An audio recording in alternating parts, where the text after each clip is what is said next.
capitão do Corpo de Bombeiros, Caroline Magalhães. Bem-vinda mais uma vez. Obrigada, viu? Prazer te receber aqui sempre. Obrigada pelo convite e pela oportunidade de falar sobre prevenção para as pessoas, né? Eu que agradeço, e tem até um dado aqui, olha só, o Corpo de Bombeiros de São Paulo salvou cerca de 1.184 pessoas durante o período de férias nas praias do litoral paulista, é isso? É um pouquinho mais já. Atualizamos Imagino. ontem, do dia 1º de dezembro até ontem, nós tivemos mais de 1.200 pessoas salvas, 1.250. É um número absurdo. E o que significa isso? É que uma pessoa ela entrou em processo de afogamento em alguma praia, protegida por guarda-vidas, e foi retirada por um guarda-vidas da praia. Então, se não fosse ali o preparo, a atenção do guarda-vidas, poderia ser um final muito trágico para 1.200 famílias. Então, é importante que as pessoas escutem a orientação do guarda-vidas. Ele fica lá apitando e não é para estragar o dia de ninguém. Ah, tá me importunando. Não é, é porque ali existe um risco que as pessoas não veem e ele tá alertando sobre ele. Graças a Deus tem vocês para salvar a gente, mas um trabalho incrível que vocês fazem também é o de prevenção, para que isso não aconteça, e é o que nós vamos fazer aqui, né? Por exemplo, as dicas de ouro, então, para quem vai à praia.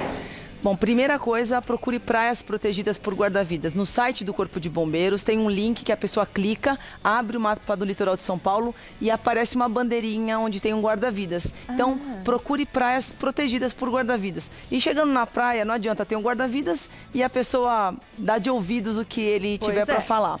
Então, ouça as orientações, e uma coisa muito importante que eu acho que a gente vai ilustrar aqui hoje são as placas de perigo. As placas de perigo, elas são sinalizadas, são a sinalização de um risco, de uma corrente de retorno. Então o guarda-vidas, ele olha a praia, ele identifica os riscos e coloca uma placa de perigo.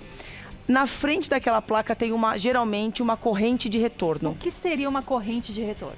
Corrente de retorno é o local onde 9 das 10 pessoas que morrem por afogamento começam um processo de afogamento. É aqui, ó. Eu posso levantar? Pode, Rô, acho que pode. Posso levantar? Pode. Tá bom aqui? Pode sim, vamos fica lá? à vontade. Então, para as pessoas entenderem, ó. Isso aqui é a praia e a onda, eu vou falar de uma forma bem didática, tá? A onda, ela vem e ela quebra aqui. Tá. Quando essa massa de água ela vem para areia, ela precisa voltar para algum lugar. Quando ela volta, se a gente puder pôr aquela outra imagem que a gente combinou, do fundo, vai ficar melhor para as pessoas verem. Quando a onda ela vem e ela volta, ela vai cavando como se fosse um canal.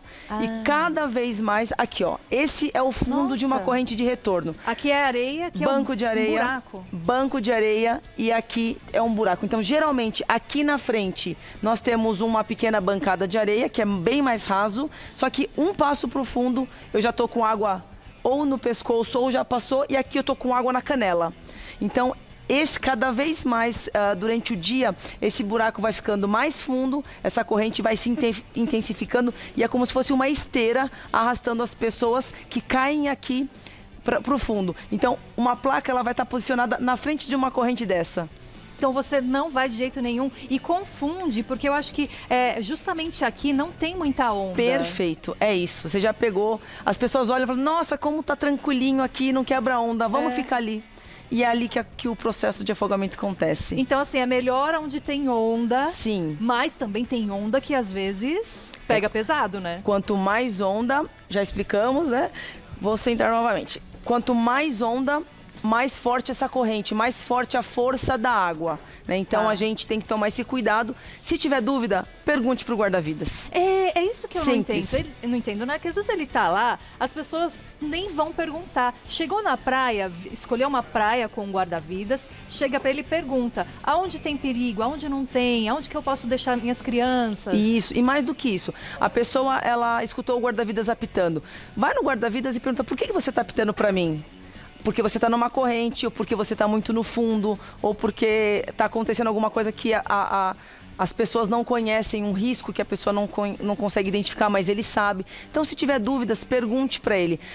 Esse negócio aquele ditado, né? Água no umbigo, sinal de perigo. Eu ia te perguntar, é isso mesmo? É isso mesmo. Por quê? Porque quando a água está num nível acima do umbigo, a gente perde mobilidade. é mais difícil a gente caminhar, se locomover, se a gente toma uma onda. Você falou das ondas grandes, né?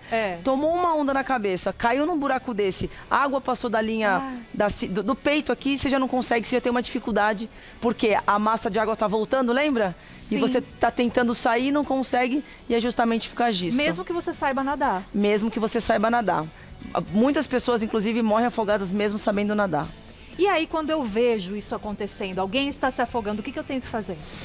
Primeiro, não tente entrar para fazer o salvamento.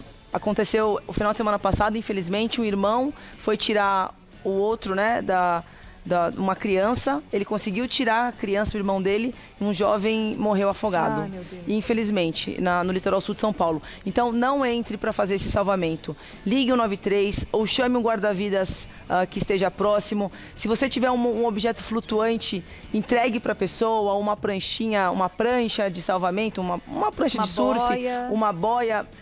Uma boia, ok. Boia não é seguro no mar, a gente fala disso depois. Certo. Mas uma prancha, principalmente. Uma prancha, sempre vai ter surfista do lado, eles já sabem o que fazer, mas entregar alguma coisa. Se você não tiver nada para entregar, não entre para fazer o salvamento, ligue o 93 e espere o socorro chegar. Dizem que aquelas tampas daquelas... De isopor. De isopor térmico, das caixas térmicas. De caixas térmicas. sim, serve, porque ela vai flutuar, sim. Então você pode ajudar com a tampa. Pode ajudar com a tampa. Então, ainda mais se for numa corrente de retorno, se você colocar, ela vai sozinha para até a vítima chegar. Então... E eu tô vendo aqui alguns bonecos que a gente pode aprender então na prática, esses primeiros socorros, é isso? A gente vai aprender como faz uma massagem cardíaca caso uma pessoa esteja inconsciente com uma parada cardiorrespiratória. Vamos lá então, Vamos lá. Caroline. Por onde começamos? Você quer fazer ou quer que eu te mostre? Se você quiser, eu posso fazer. Você Pode que fazer? manda. Vou tentar te orientar, então? Por favor. Então, vou deixar nosso bebezinho aqui de lado. Tá.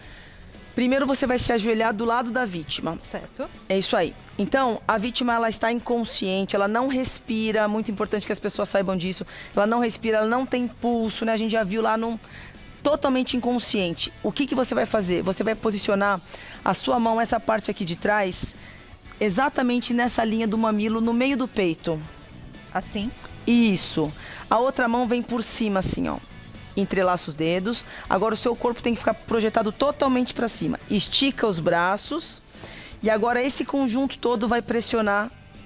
Isso. Quando você escutar o barulhinho é porque você está apertando o suficiente. Não pode dobrar os cotovelos. Isso. Tá retinho. Isso. Até uma força razoável que tem que Imagina fazer. você ficar fazendo isso por minutos. E tem um tempo certo de fazer. É até ou a vítima voltar ou até o socorro chegar. Mas entre um e outro, tem alguns segundos que eu preciso esperar? Tem, na verdade, são 100 compressões por minuto. Ou seja, a cada um segundo e meio a gente vai fazer uma compressão. 1 segundo e meio? Na verdade, é o contrário, né? São 100 por minuto, ou seja, menos de uma por segundo. 2, 3, 4, 5, 6, 7, 8, 9, 10, 11, 12, 13. Isso. Entendi. Vai nesse ritmo. Exatamente. E aí aqui a posição do pescoço, eu preciso fazer alguma coisa? Não precisa, porque hoje a American Heart Association fala que a gente só precisa ensinar para quem for atender uma ocorrência dessa que não seja da saúde, somente a massagem, somente a compressão. A cabeça ela vai ficar aqui. Se a pessoa estiver produzindo alguma secreção, um vômito e tudo mais, pega uma toalha, um pedaço de camiseta, um pedaço de uma peça de roupa e limpa essa secreção, porque acontece. Sim. E enquanto isso, alguém já deve ter ligado 193, porque quanto mais rápido o socorro chegar, mais rápido o suporte ventilatório, né, vai chegar e maior a chance dessa pessoa sobreviver. E no caso de criança, é a mesma manobra? É a mesma manobra. A única diferença é que criança engasga mais fácil, né? Então, a gente vai falar sobre uma criança parou de bater o coração, parou de respirar, tá em parada cardiorrespiratória. O que a gente vai fazer? A gente vai fazer exatamente da mesma forma. A gente vai colocar ou ela na mão se for pequenininha ou a criança no chão, tá? O que fica melhor aqui? Na mão, tá bom aqui? Tá bom? A gente vai colocar, segurar a cabecinha dela para trás e a gente vai fazer massagenzinha. Com uma mão só? Isso. Olha lá. Então, a cabeça vai estar mais baixa um pouquinho. Isso. Aqui? Isso. Isso. É isso aí. A questão do tempo é igual. É igual.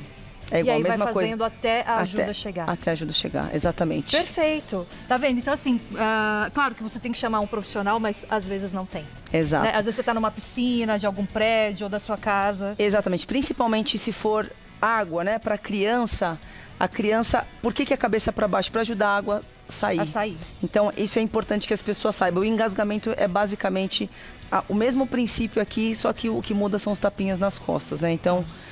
mas é essa massagenzinha e a cabeça sempre mais baixa do que a linha do quadril para ajudar que a gravidade ajudar que o que está aqui dentro saia. Se ela se afogou ou engasgou, é a mesma manobra?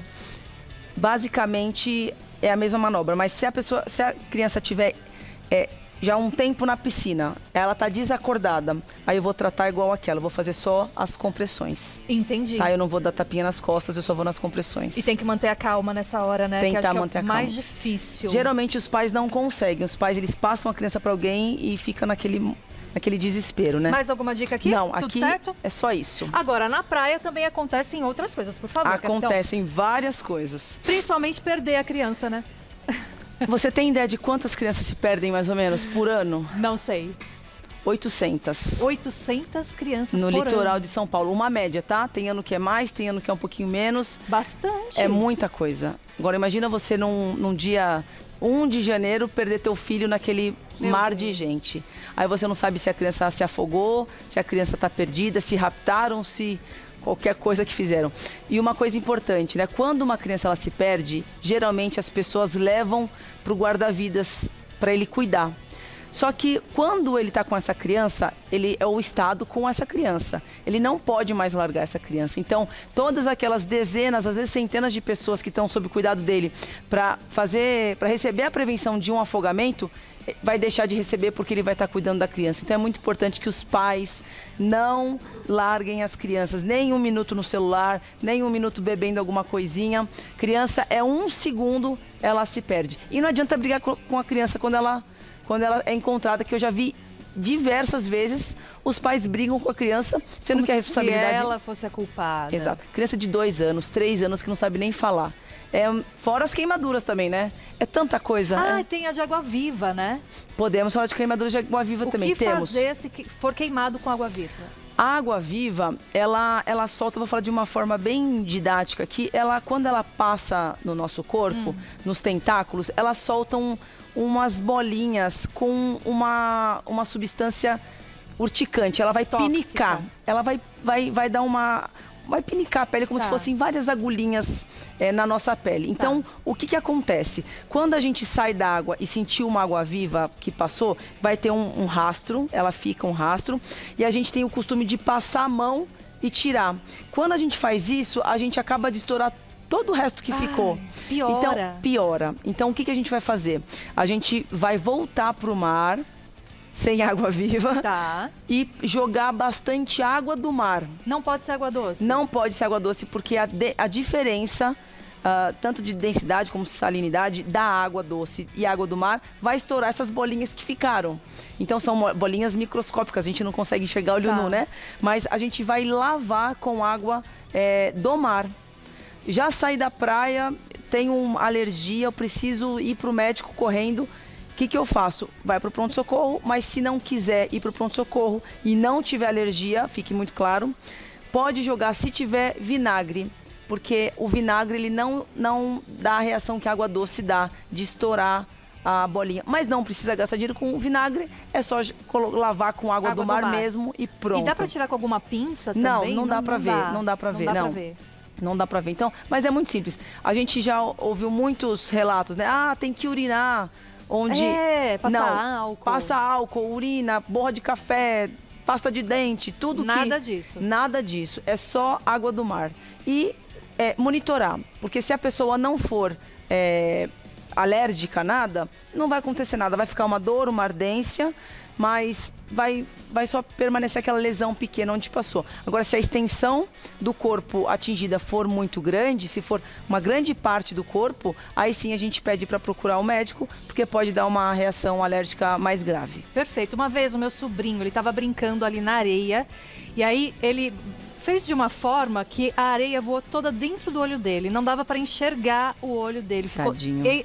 assim, cheio de areia. A gente ficou apavorado, fomos até os bombeiros ali e eles passaram um soro, me parece que gelado. É isso? É assim que se tira a areia dos olhos? A gente usa soro porque a água ela pode ser contaminada. Então a gente pega aquele soro que a gente... Soro fisiológico. Que a gente, mas tem que ser gelado ou não? Não precisa. É porque lá no litoral é muito calor. Então a gente já deixa... dentro da geladeira, para dar até uma refrescada, por exemplo, numa situação dessa. A pessoa aparece com algum tipo de queimadura, a temperatura ela ajuda a aliviar um pouco a dor, mas não faz, tanto faz se fosse em temperatura ambiente ou gelado. E aí, saindo um pouquinho da praia, indo pra piscina, Tá. Ralo de piscina é perigoso? Ralo de piscina precisa de alguns cuidados e uma certa atenção.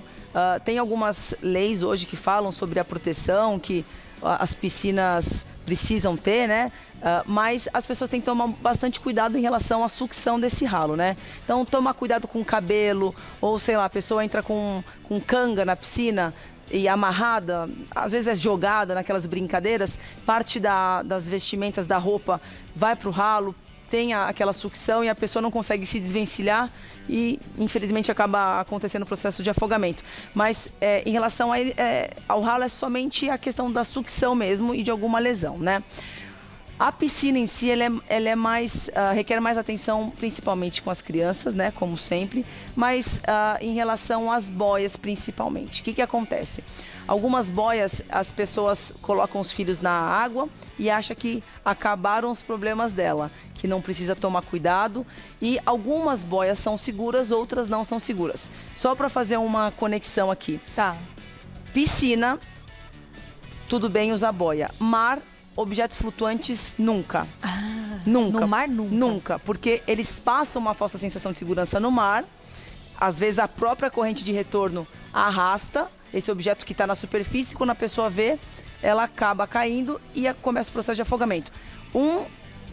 A cada 3 mortes, uma começa com uma pranchinha ou com um objeto flutuante, para você ter uma ideia. Voltando às piscinas, posso pegar aqui? Claro, por favor. Essa eu acho que é a boia mais comum que a gente tem, Pras boinha de crianças, braço, sim. né? Ela tem que a gente tem que tomar uma atenção maior porque ela é de plástico e dependendo do tempo ela pode estar furada, a gente enche, coloca na criança e deixa a criança lá e quando você vê a criança está no fundo com a boia e tudo. Então, essas boias elas não são realmente seguras. As boias que a gente tem, que são as indicadas, né? São essas daqui, ó. Ah, é tipo um colete? É um coletinho, É um coletinho. Então pode perceber que tem o coletinho que vem no peito e a boinha de braço. Isso é bem diferente da outra. Bem diferente. Só de olhar você já vê que é mais segura. O tecido é diferente, você vê que não é de plástico. Posso ver? Pode. Pode ver que tem uma espuma dentro. Então não tem o risco de ter um furo, entra água e a criança... Tipo um isopor, uma espuma, assim. É uma espuma. E aqui também, ó. Também. Aqui é onde vai o bracinho, ó. É isso. E aí encaixa o colete. Só de olhar você vê que é bem seguro. E interessante. Vocês podem ver que tem tamanho, né? Sim. Esse daí serve para uma criança de até determinado peso e vai aumentando conforme a criança for maior. E não existe prevenção melhor do que ensinar seu filho a nadar. Com certeza. Então, essas boias, elas têm que tomar um pouco mais de cuidado.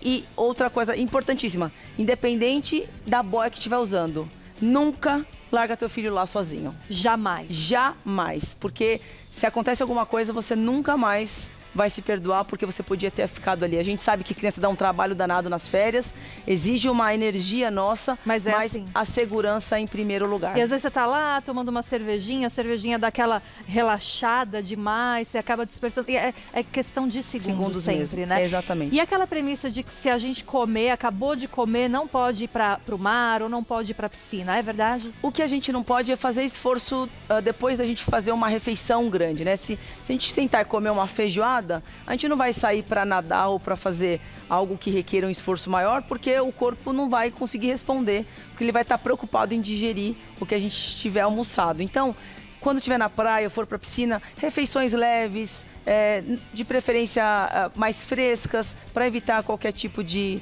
problema de saúde e comida, né? E água. E é isso, dicas maravilhosas e importantes.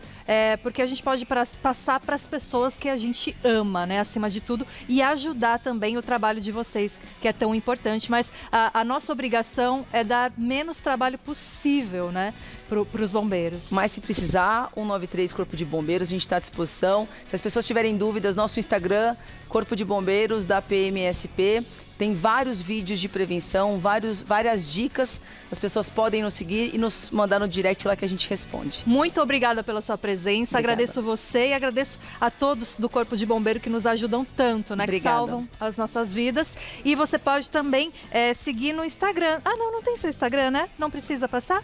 Quer passar? Do Corpo de Bombeiros. Do Corpo de Bombeiros? Qual que é? Corpo de Bombeiros da PMSP. E o meu é Capitão Carol. Capitão do Corpo de Bombeiros, Caroline Magalhães, mais uma vez aqui com a gente. Muito obrigada. Até a próxima. Até a próxima.